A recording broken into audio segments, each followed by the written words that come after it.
Live update காலையில் morning ஆக்டிவிட்டியில் Soundarya வந்து முத்துமோட மோத்திரையை வந்து கிழிச்சிட்டாங்க. காலையில் மார்னிங் ஆக்டிவிட்டி என்ன சொன்னாங்க அப்படின்னா, இவங்க வந்த முதல் நாளுக்கும் இப்போ இருக்கிறதுக்கும் இவங்க வந்து என்ன சேஞ்ச் ஆகிருக்காங்க அப்படிங்கிற அந்த கொஸ்டின் வந்து கேட்டாங்க. அதுக்கு எல்லாரும் சொன்னாங்க, அது சௌந்தர்யா வந்து முத்துமோனோட மோத்திரையை வந்து கிழிச்சிட்டாங்க. அதாவது இவர் வந்து இண்டிவிஜுவல் பிளேயர்னு சொல்கிறாரு. ஆனால் இவங்க என்ன பண்ணுறாரு, மற்ற எல்லாத்தையும் வந்து யூஸ் பண்ணிக்கிறாரு.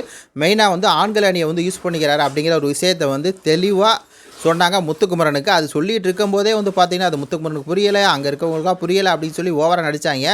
அதாவது சௌந்தர்யா என்ன சொல்ல வராங்க அப்படின்னா, முத்துக்குமரன் வந்து உள்ளே வரும்போது என்ன பிளானோட வந்தார்னு சொல்லி தெரியல. ஆனால் இங்கே இருக்க எல்லாரும் இப்படித்தான், அதாவது இங்கே இருக்கவங்க எப்படி பேசுகிறாங்க, எப்படி நடக்கிறாங்க, எப்படி சிரிக்கிறாங்க, எந்த கவுண்டர் போட்டால் அவங்கள வந்து அதை என்ஜாய் பண்ணுறாங்க அப்படிங்கிற அளவுக்கு ஒவ்வொருத்தவங்களுக்கும் தனித்தனியாக பிளான் வந்து வச்சுருக்காரு.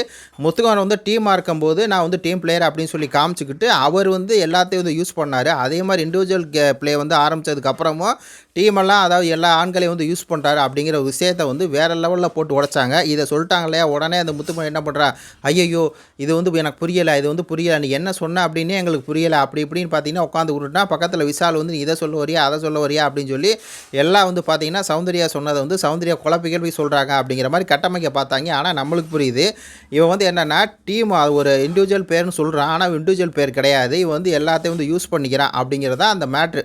அதான் வந்து தெளிவாக சொல்கிறாங்க. இது உங்களுடைய கருத்துக்களை சொல்லுங்கள். நன்றி, வணக்கம்.